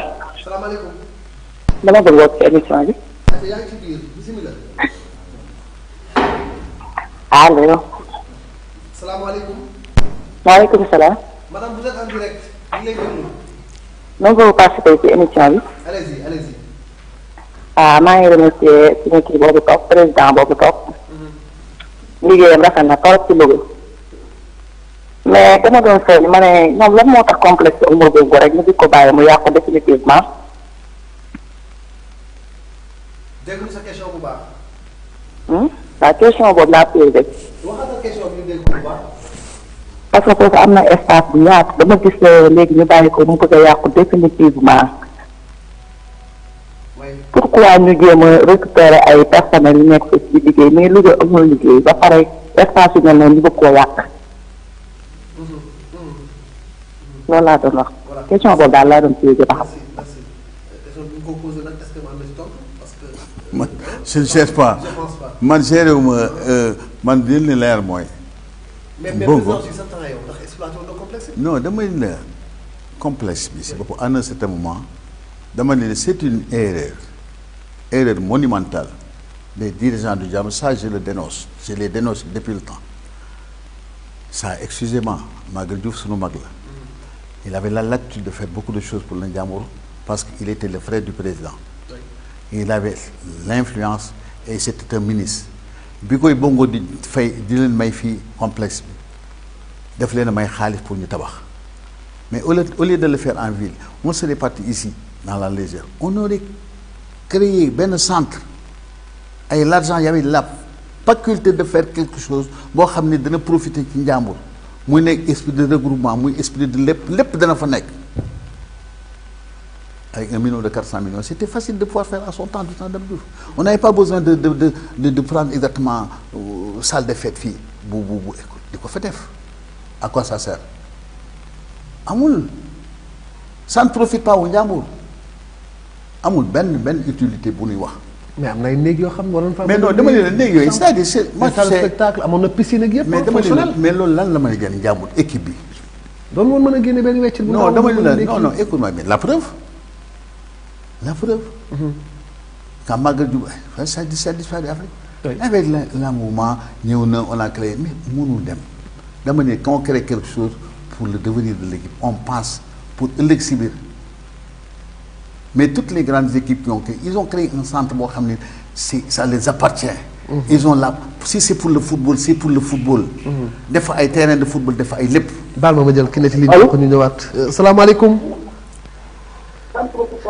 allo. allo. salaamaaleykum. maaleykum salaam. na ngeen def ak coono. sant bu baax xam nga. kan la. maa ngi wootee sa kii laa ba xam kii match kii Njàmbur bi. waaw. ba xam gars yi affaire dinañ bàyyi su fekkee pour ñu mën a dugg seetaan quoi ba xam ñaata nopp ni kii bàyyi ak yooyu. man de dégguma li mu wax bu dee Amady dégg nga li mu wax. dama dem xam match bi. waaw. danañ mën a bàyyi ni ñu mën a seetaan wala danañ jël ay dispositions pour kuy dugg àndaale say mag pour ñu leeralal ko quoi. waaw pour ñu leeral affaire wax balaa émission bi di jeex waaw. match Njàmbur bi. waaw ban match Njàmbur ngay wax bi mu war a joué ak kan. mooy le kii. bi mu war a joué ak Pikine.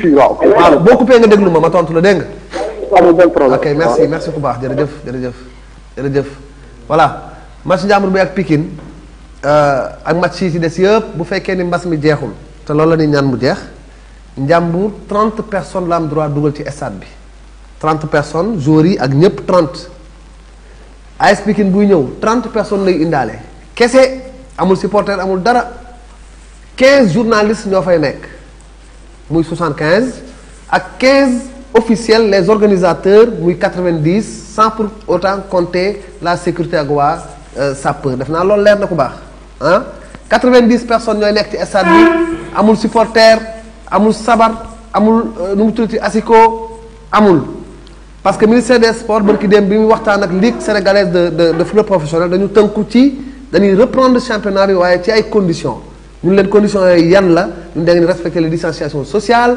da ngeen respecter toogaay yi gel kuy dugg ci stade bi jour boobu dina am dana teg thermoflash xool ba xam dara dalu la loolu la ministère bi wax y a 90 personnes seulement qui vont entrer dans les stades ci match Ndiambour AS Pikine bi ak match Ndiambour Casa Sport ba muy dem mooy deuxième journée bi Ndiambour day dem Ziguinchor fekki Casa Sport donc loolu la bu mbas mi jeexee ci diggante bi nag xëy na mu gën a am noyal defe naa ne question boobu réponse boobu baax na pour yow ah voilà président yaa ngi woon fu am solo muy mbirum centre de formation et c'est important on sait que toutes les grandes équipes entre guillemets du Sénégal de Ligue 1 Génération Foot Jambar yooyu yëpp am nañ ay centre de formation et Louga amu ko est-ce que pour le moment nii am nañ opportunité pour am ko bu fekkee complexe bi jeex na xam nañ tabax nañ ko ba pare est-ce que mën nañ ko am benn centre boo xam centre de formation la pour également ñuy jëlee ay joueurs foofu ci centre bi ñuy mën a yéeg dem ci junioru Ndiambour ba ci senioru Ndiambour cela peut-être nous faciliterait yenn sacrifice financier entre guillemets yi nga xam Ndiambour ñu ngi koy def. Bon, écoute, ça m'a dit avec la il y a le centre, il paraît qu'il y avait un terrain à qui on avait alloué, mais malheureusement, avec investigation, je n'ai rien trouvé. Oui.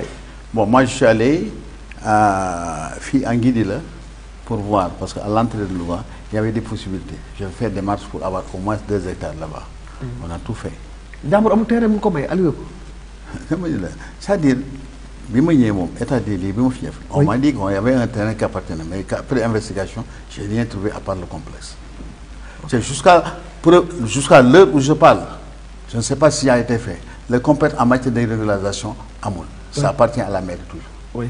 Parce que tous les pays appartiennent à la mairie. Bon, le Ndiambour a investi là-bas, ils ont construit, mais rien de régulier. Pour les Ken, je remercie au passage mon jeune frère Laibao, qui est là, par exemple, bon, lui il pense Ndiambour, c'est ça, dessiné, Manadundu. Mais je n'ai pas besoin actuellement de contradiction.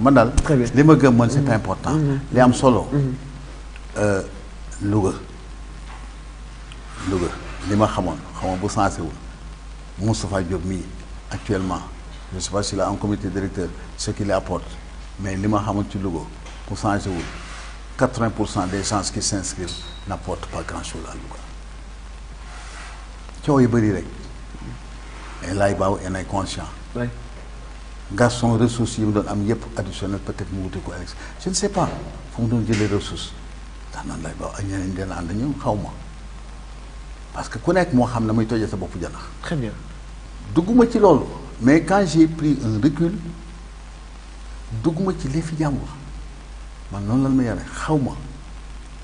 tant que je chemisais avec Niamana cheminel. Wow. Mais l'air, moi, je me dis qu'un disque, c'est l'eau, sur le plan, sur le plan. Il y a un problème. Parce que ce que je fais, c'est la réussite. Je suis senti à la balle. Ça m'a beaucoup appris au point de vue de l'importance. C'était un devoir. Si c'était à recommencer ultérieurement pour rendre service à Louga, je l'aurais fait. Le reste n'est pas important. Je ne suis pas pour déployer. Exceptionnellement, je réponds aussi. J'ai dit que j'ai mis un trait au football. Ndiambour amoon na ay terre Kër Momar Sarr ak Potou. Loolu am na fii am na yeneen toppatoo ma. Très bien. Xam nga li ma fan daal toppatoo li ma xam daal lii laa fi nekk. Patrimoine bi parce que li ma bin ma jox état des lieux muy saaxaay léegi lii lan fi am ci bor lii lan fi am fii man la ma ci mën a fay naa jël amee lu ma kenn dara. Très bien. bi may passé flambeau bi ak bu ma ko ci lu xaalis la mu fëcc lu ma ko benn équipe bu amal kenn bor 1 franc. lu leer moom kenn du la taxaw nii la amel naa ko dërëm du joueur du restaurateur du borom kër du kenn maa ngi ci sant yàlla nag loolu rek laa ci def mais c'est pas un problème je dis que ni ku fi nekk président njàmbur la wax. waxuma la ku nekk président club sax amal nañ la njukkeel nan waxante dëgg de. une reconnaissance. tu as fait un sacrifice. très bien. am nga loo jël loo xam ne waroon na xaj sa famille nga def ko ci équipe bi dama ne ñëpp ñi fi nekk président tant qu'ils sont man Njàmbur du tey jëlee j'ai été Njàmbur booba Boubacar si. nous on était à Saint-Louis on servait à Saint-Louis. le Njàmbur booba c'était une organisation Njàmbur c'était au niveau de chaque région dafa amoon exactement des représentants bu daan dem par exemple Saint-Louis le Njàmbur ne dépensait rien du tout on le prenait entièrement en charge là-bas. bu daan dem Casamance c'est la même chose parce que c'était et tous les 15 jours on se retrouvait ici def ci comité directeur bokk di wax sunu xalaat di def loolu c'était spontané les gens cotisaient le Njàmbur ne vivait pas de subvention amul dara mais lii la benn subvention xam nga bu yokkul de 9 millions que la maire bi daan def par an amul leneen amul nag diggante bi lu si yokk léegi def naa mi 15 ans. waaw boobu laa xamoon daal temps boobu Aminata Mbengue 9 millions Moustapha Diop bu ñu ñëwee 15 millions la ko def. na ko moo nekk mais daal li am solo. yooyu yëpp amul importance xam nga lu mu bëgg. oui il faut que les gens se retrouvent autour de l'essentiel. important. s'ils veulent aller de l'avant. Njàmbur ñëpp ko bokk. Moustapha Diop il a du mérite.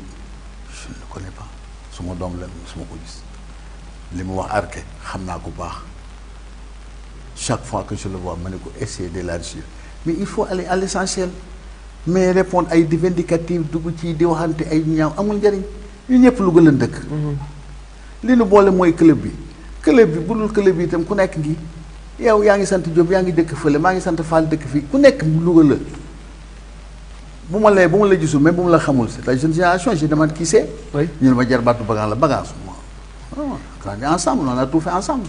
non du ma jarbaatu Bagan de Père Diallo frère am laa. waaw bu yaayam ak sama papa ñoo bokk ndey ak baay. waaw ba tey loolu la expliqué. xam nga tout ça ce sont des trucs ñun ñëpp su ko yéen ndaw ngeen. vous avez au moins dit bu ma ñëwee je suis très très heureux enchanté de voir que ni doomu Njàmbur ñooy def lii. même ñun ñun. xam nga lii dama rafet. oui mais ñun ñëpp nañu tiitroo ci jëf joo xam ni kenn na koy def. important.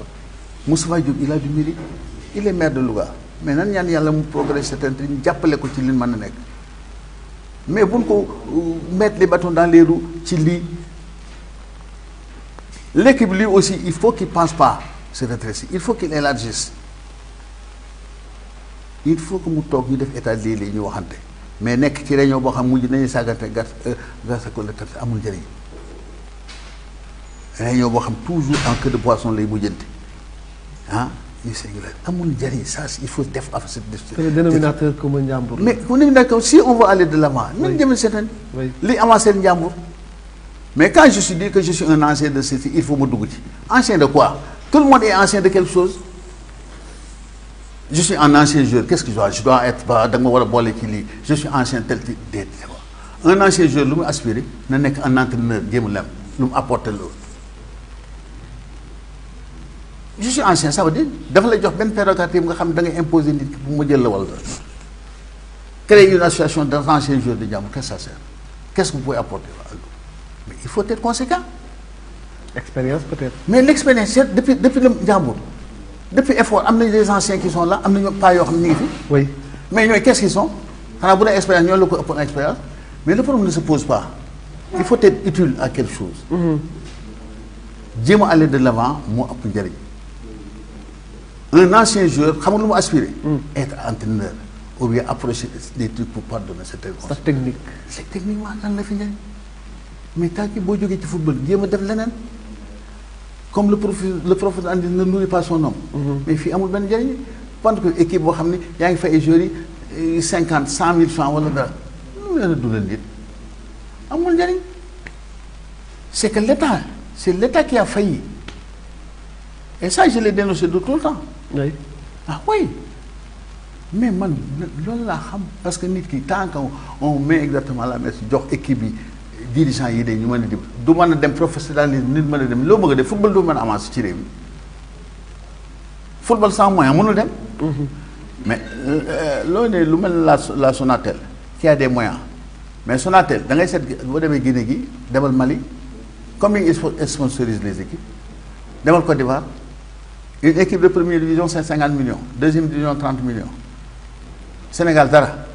Lan leen di jox nga yaakaar ne ça peut faire avancer une équipe yëpp ne ñuy saaga président bi suba ngoon équipe bi amul performance kii la ñu nga jëli joueur fële joueur yi baaxul fii laa testé ay joueurs ñu teg fi pendant 2 jours wala 4 jours équipe yëpp ñëw on a amené combien de joueurs plus de 1000 joueurs on a testé on a pu rien du tout amul lenn lu lay avancer ñu nga équipe lu koy am il faut des joueurs des percusseurs ñu wut ko éléments yoo xam ne dañ koy indi ñu avancer l'équipe bi mais boo yemee ci lii rek waaye parce que fii les gens sont un peu nostalgiques c'est des gens de quartier diw sàngam lu tax classé wu ko parce que ma nga dëkk montagne diw sàngam lu tax mais parce que c'est ça kooku ay nawetaan la équipe du loolu alors que ñu ngi ci professionnalisme il faut dépenser ce problème c'est vrai c'est vrai Ngom l'arbitre international merci mi ngi suivre le président Ngom en tout cas macha allah bëri nañu commentaire positivement ci président Mafal ci li ñuy waxtaane nii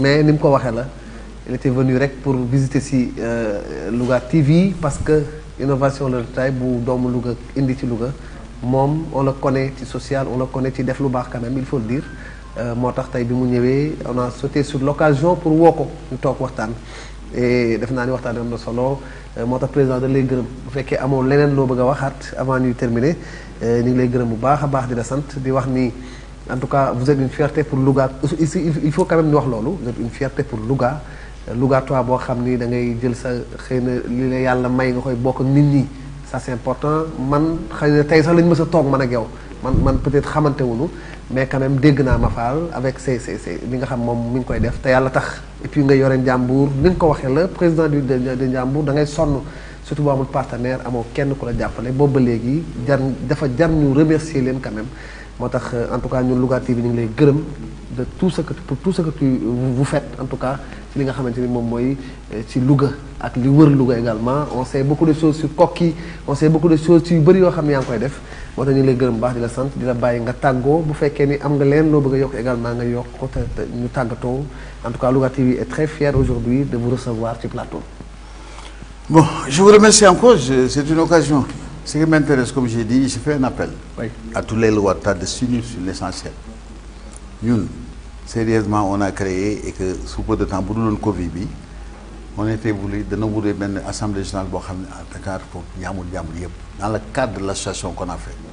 On est une association d'entraide pour diminuer l'association de Mafal comme Massamba comme Madame. Donc, on a créé pour une structure d'accueil. Pour Dieu. Nous faisons ce qu'on peut. Depuis lors, on faisait des consultations gratuites. Mais j'ai arrêté ça. Oui. Mais on va à l'essentiel. Actuellement, on va dans le cadre des dentitions. Il y a des personnes âgées. Depuis belle lurette, on les fait. On a fait un minimum de 300 personnes pour les dentitions. Sinon plus. Mais parce que là, c'est utile. Il y a des vieilles personnes qui ont des on va à l'essentiel. Mais si vous avez des consultations gratuites, si vous diagnostic des maladies, mais si vous avez créé le corps pour toi. Depuis lors, on a laissé. On va à l'essentiel, on va. Bon, association, si c'est des occasions, on est en rapport avec des partenaires qui sont des Turcs. Par exemple, chaque fois, par exemple, avant Tabaski, nous avons un défi à Inak, c'est de l'économie. C'est des avancées. Bon, avec l'ENN, nous allons effectivement pour les qualités, nous faisons. Dans le cadre du Covid, on a créé un spécial Covid sur lesquels, jusqu'à l'heure où je parle, on avait, Madame Bayolba, lancé bi passé. Mais on va venir à Louga, faire l'état des lieux. On a réussi à am Khalis Touti, l'enti dajale. Sous cette fille, top, wah, faut que jëmale, jëm ko joxe. Parce que l'idéal bi moy ñu dimbali doomu aadama yi. Loolu rek a tax ñu jóg. Parce qu'il y a une deuxième vague qui s'adresse, ñi nga xam ñi ngi coow amuñu. Difficulté c'est de l'avant. Nit ku nekk il faut que ñu am esprit d'entraide. Am na doomu njaamur yoo xam ni am nañu mën nañu ñun seet ñeneen ñi mënul jàppale leen. Nanu nekk Louga mooy nekk au moins centre de gravité bi. Très bien. Suñ ko xamee rek duñ sonn. Il y a des gens yoo xam man de certainement dama ne la comment seetuma kenn pour sama intérêt personnel wala pour wutal ma liggéey sama jarbaat wala dara déedéet. lépp lu ma xëccu pour njariñu dëkk bi la parce que dafa bëri ay chantier maire bi mënul lépp ministre bi mënul lépp mais li amoon na doomu njàmbur ñoo mën a avancer la mais ñoom itam nan xalaat kuy def lu mel noonu ñu seet si ko la ngay def waaw maire bi ils ont un rôle mais bu ñu toogee foofu même bu ñu déggee dara danoo war a gëstu ñooñu dem seet leen yéen li ngeen def kat lii la waxtaan na ñoom échanger ak ñoom c'est très important parce que koo xam ni yàqulu la nekkul di man de personnel politique ma xëccuma kenn que Moustapha Diop di xëccoog Mamour Diallo wala dara ñoom ñëpp yem ci man awma ci benn parti bi mais nag am naa sama yëg-yëg politique ma mais ku ma yëg ma yëg ko ku ma yëgul itam mën naa la topp di la xaar ma sànni xaar je n'ai rien contre lui yàlla moom moo def maire de Louga mais c'est son devenir na dama koy ñaanal mu am réussite waaw nan ñaan yàlla dolli ko sutura ñi fi nekk di wut am ndongal tànk di politique nana booloo la ma leen wax rek toujours man le message que je lance à tout le monde nan xam ni c'est le devenir de Louga bu nu jëlee seen intérêt personnel ay problème lii la mais politiquement qu'est-ce qu'ils pensent ñoom ñëpp ils sont du même bord oui mais pourquoi sant déchiré su leen essentiel Louga moo leen amal njëriñ pourquoi sant déchiré xam nga y a que des profiteurs qui viennent ici tey jii boo ñëwee wax lu ñaaw ci waa Mamour Diallo nga ñëw wax kii bu Moustapha Diop ree ba xaaxataay keneen dem foofu ci wax Mamour Diallo Moustapha Diop il a fait échec def na fële ña ngi ko doon saaga ca assemblée générale waaw Mamour Diallo di ree mais lu muy jëriñ kenn yéen vous pensez œuvrer pour nu tudd Macky Sall ñoom ñëpp lii la pour le devenir de Macky Sall pour le mais lan la. qu'est-ce qu'il devait mais c'est la fumisterie. qu'est-ce qu'il devait faire pour yow. mais yow boo bëggee gëm yàlla nii ngay def. mais da ngeen ànd. vous avez qu'un seul chef c'est lui qui décide. tey jii malgré tout tey jii bu Macky Sall bëggoon ñu fal Mamour Diallo Moustapha Diop mënuñu ci dara comme maire. oui tey bu ko instauré woon. pour la discipline du parti Moustapha Diop lañu ci man. plié wu à la discipline. Doucement à la dit. Oui. Qu'est-ce qu'on peut faire? Aliou Ngoye Ndiaye, qu'est-ce qu'il était? Il était puissant. Mais quand on l'a enlevé ministre, il est dans les rangs. Amadou Ba, qu'est-ce qu'il devient? Il est dans les rangs. Est-ce que ça fait de la taille là? Malgré que les gens vont jaser, mais la personne qui décide, c'est Macky Sall au sein de leur parti. Pourquoi s'en déchirer alors? Si une décision à prendre, c'est lui qui le prend. Est-ce que le problème leadership? Mais leadership par rapport à quoi? Amoul? On t'impose. Fi amoul dara lu fi leadership amoul. Lo fi leadership la, lo xam leadership la. Moussa Diop ça fait 10 ans personne ne le connaissait à Louga. Dis-moi bien. Qui était là? Aminata Mbengue. C'est la coalition. Aminata bàyyi na loxo bi mu nekkee maire bu ñu ko nekkee ministre moo tax mu ñàkk maire ba jeex na. Il y a pas autre chose, c'est pas. bi mu nekkee maire nekk ministre. Oui.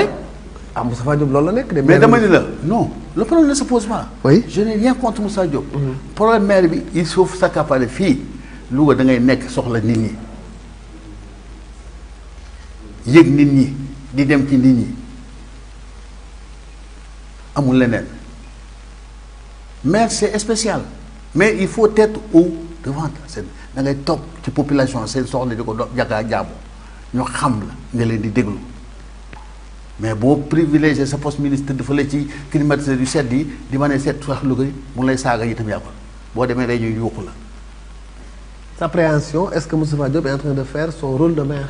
Mais moi, écoute, moi je n'ai pas d'appréhension à donner sur Moustapha Diop ou quelque chose du genre. Sur le maire de Louga, j'ai dit. Le maire de Louga, oui. Il fait sa vocation par rapport à cette. Il y a des manquements. Il y a des manquements. Nous indispensable, il est là. Dama la expliquer déjà dans le cadre de sa fonction de ministre. Mais nit ki li nga am ngay mën a privilégié pour propulser les gars. Pourquoi on te nomme maire ministre? Mais boo yoree ministre boo yoree dara bala ma dimbali waa Kédougou du ma dimbali waa Louga. fi ma juddoo. nan waxante dëgg. C'est le ministre de l'Industrie. Il y a des projets dans son ministère. Mais avant de penser à quoi, je pense ici à Louga.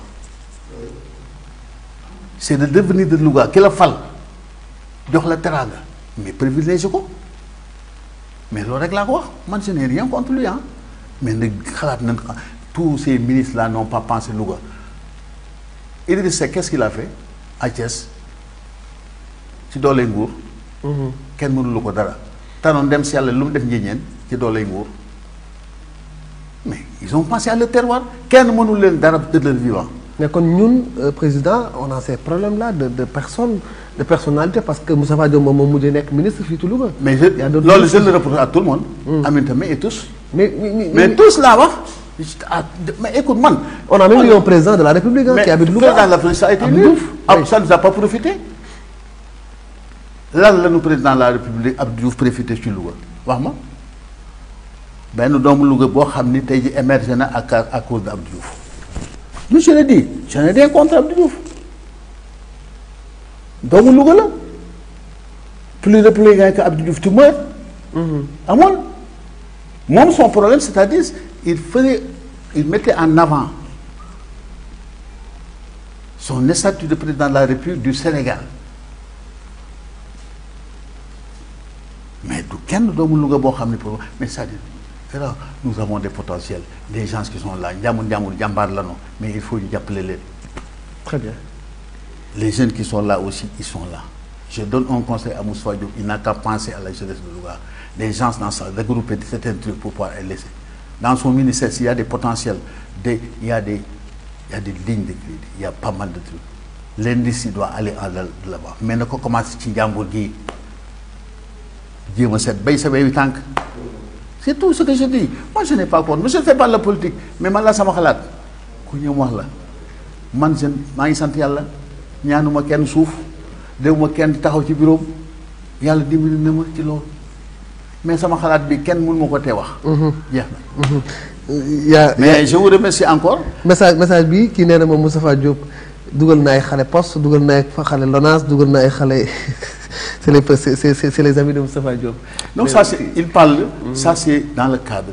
de caser certains trucs. dugal naa poste foofu ma loolu. man je ne parle pas au-delà de ça. xam nga li ma expliqué. c'est pas un problème dugal naa lii. xam nga les politiciens ils ont ce cadre pour répondre.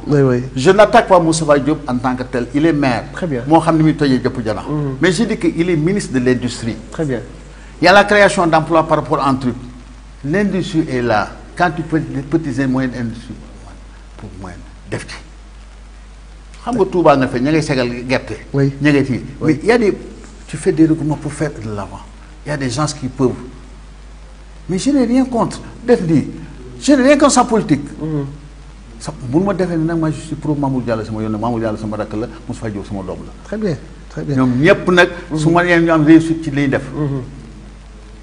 Mamour a nga nii defaluma dara joxuma dara ba ma koy jël lu dara la dama lay lu leer ñoom ñëpp a yam ci man amul kenn koo xam ne dama lay gërëm ci loo ma defal nag je suis libre indépendant. important à telle enseigne que je suis lu ma bëgg a wax nit dinaa la ko wax je n'agresse personne. dugguma ci domaine privé personne. mais ici ça c'est Louga. important lu ma xalaat ni ku koy avancer danaa la ko wax soo ko defee baax na soo ko defee man lu may wàññi lu ma tee dund. mais est-ce que président wax bi war naa yam ci télévision wala ci rajo est-ce que yow waroo toog ak ñoom ces personnalités là xëy na wax leen seen xalaat parce que aussi lu ci mën a demee l'expérience en tout cas peut faire la différence dans certaines situations est-ce que wax bi ci télé la war a nekk est-ce que wax bi du dem wala ñoom ñu woo la wala yow nga woo leen ñu ñëw seet si la toog waxtaan jéem a en tout cas joxe yow expérience bi nga am pour en tout cas le bénéfice de Louga. waaw mais li nga wax. oui mais c'est pas faux de ne pas essayer. moi je suis à la disposition de tout le monde. très bien. mais ba ñu ma arqué man il ma présenté mais woy père dina la seet si foo bëgg a lii la jusqu'à présent mi ngi nii déglu mi ngi may dégg. mi ngi lay dégg mi ngi lay seetaan. li ma la expliqué. il m'a dit woy Moussa dana la seet si Moussa bu ma seet bu ma seet si itam je suis pas demandeur su ñëwee dama koy wax sama xalaat su ma laajee lan nga xalaat ma wax ko lii jeex na. étant maire de Louga je le dis li ma wax nii tey jii bu ñëwoon tey jii bu ma laajee ma wax ko sama point de vue léegi la ñuy dem si. bu la nekk déggoo li ma la expliqué. loo mën a toll. ak âge boo mën a am. billahi wallahi je défie que di soo mënee nekk sa gannaaw pour l'intérêt de Louga je suis d'accord man soxla ma ndombal tànk fal ma ni conseiller wala dara dépassé naa loolu. important. je suis là je peux être derrière. soo ma xalaatee bu la doyee ma wax la sama xalaat. ça ne veut pas dire que nga appliqué ko à 100%. jëlal li ci amul njëriñ li ci amul njëriñ nga bàyyi. wala yemb na Moi, je ne demande rien du tout. Je te donne un exemple.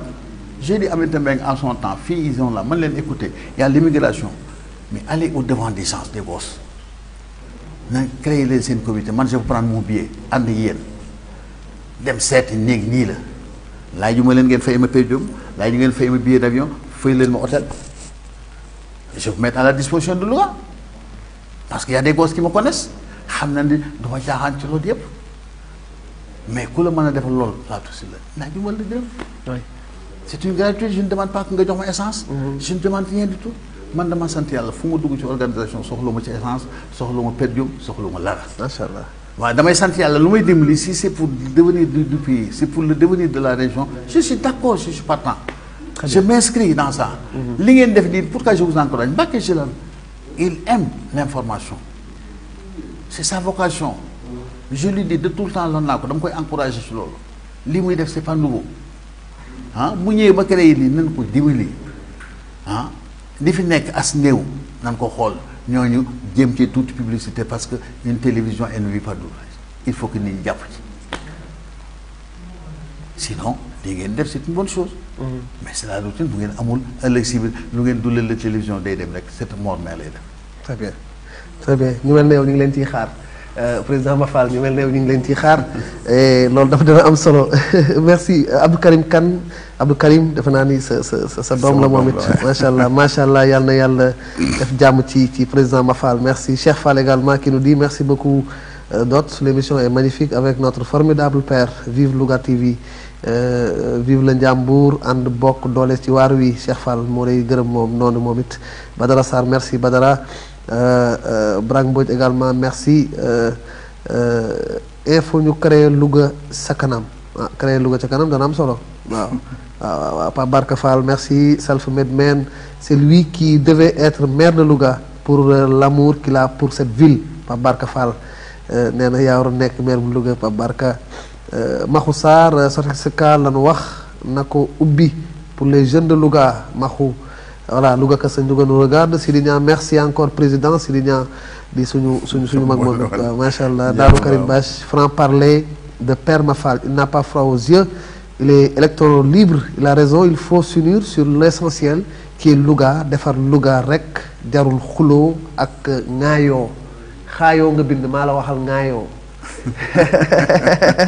voilà merci président ñu ngi lay gërëm. mais sant bu baax. voilà merci pour tout je vous remercie toute l'équipe qui est là aussi. et je vous encourage. merci sur cette voie-là. merci beaucoup ñaan yàlla itam bon maa ngi jégalu. bu dee wax ji am na ñoo xam ni blessé naa leen wala tooñ naa leen ci seen gëm-gëm ak seen lii maa ngi ciy jégalu. jéeme moo ko yoon je n'ai pas besoin d'agresser qui que ce soit. jéem ma kenn pour wàccee kenn du sama yitte su ma gisoon su ma sañoon doomu Louga bu nekk aller de l'avant. tey jii bu ma sañoon 80% yi Macky Sall di fal nan nekk Ndiambour. parce que ci Louga kii grandi amul problème nanu gëm ni kenn mënu la jëriñ kenn yàlla moo fi nekkal ñëpp nañ jiital suñu borom gëm yàlla jiital nii lépp suñ ko defee ne nii lii la mais boo ñàkkee ñi defee ne diw moo la ñàkkloo boo amee diw moo la am déedéet màkk yi ñi mu fal daf leen a war a far par force c'est une destinée suñu gëmee loolu mais nan jubal ci lépp nañ ko teg ci jub koo bëgg a nax nit ñi ëllëg si bi da nga wala muy sëriñ beeg képp a si yam lu dul dëgg du yàgg te leew wéeru lu dul dëgg rek dañ la bàyyi da nga dana nërmelu important waaw nanu base dëgg gëm ni yàlla rek fi nekk dara nekku fi Sëñ Tuubaa li mu am yépp ragal yàlla liggéey yàlla ko may du miracle de kenn ku fi defe ne yaakaar nañ ci Sëñ Tuubaa diglewul nga bañ a topp yàlla yàlla du changé li mu def na ko àddina la doon dox ba ma yaakaar ne wala dafa def ne exactement dafa beral alxuraan yi wala beral genre yi amul li mu def du changé ba àddina di tukki alxuraan du changé yàlla li mu bëgg la bëgg continent bu mu nekk itam la mu bëgg la bëgg rek la muy bañ la koy bañ waaw ña koy def nag ñoo xam ña ko topp ko ñu ko toppul ñoo xam très bien très bien mais nan sant yàlla dimbali rek ci topp ko gëm yàlla ni moo fi nekk. lenn amu fi solo. macha allah te yàlla na jigal Louga gi ça regorge de potentialité te nitu yàlla yoo xam ni à tous les niveaux yàlla bàyyiwuñ ci côté boobu mais nan am respect ci nit ku nekk. ku nekk sa gëm-gëm ak fa nga nekk nan ko bàyyi foofu ça sert à rien de wul ay rivalité ci tijaan la ci xaadar la ci lii la man tijaan bu gëm yàlla topp ni yàlla moom ma gënal murid boo xam gëmu ko murid la je préfère mu lii ak tijaan boo xam ne moo gën yàlla topp ci yàlla moom ma gënal murid boo xam gëmul dara gëm naa Sëñ Tuubaa ci doo ko jëfee doo ko defee dara je préfère mu lii tijaan boo xam ne au moins am affinité ak moom oui c'est important sant yàlla ci loolu macha allah Baye Ndiaye qui nous dit que qu'il est ébahi par le discours du président Mafal da ngeen ko namoon da ngeen ko gëj a dégg moo tax bu waxee dafay am solo ah président bu fi gëj surtout fii Louga TV ñu ngi lay gërëm bu baax di la sant voilà merci à tous ceux qui étaient autour de cette émission Daba moo nekkoon ci caméra bi merci ñoom Seydina Khadim merci Ablaye Lo à la régie réalisation Mbacké Mbodj ci coordination bu Amady Ba gërëm leen bu baax a baax sant leen altine bi di ñëw beneen c'était aujourd'hui président Mafal vous parlait defe naa ni waxtaan bi am na solo ñu ngi koy gërëm bu baax moom it di ko sant defe naa ni am na solo c'est fait partie des personnes en tout cas ressources importantes ci Louga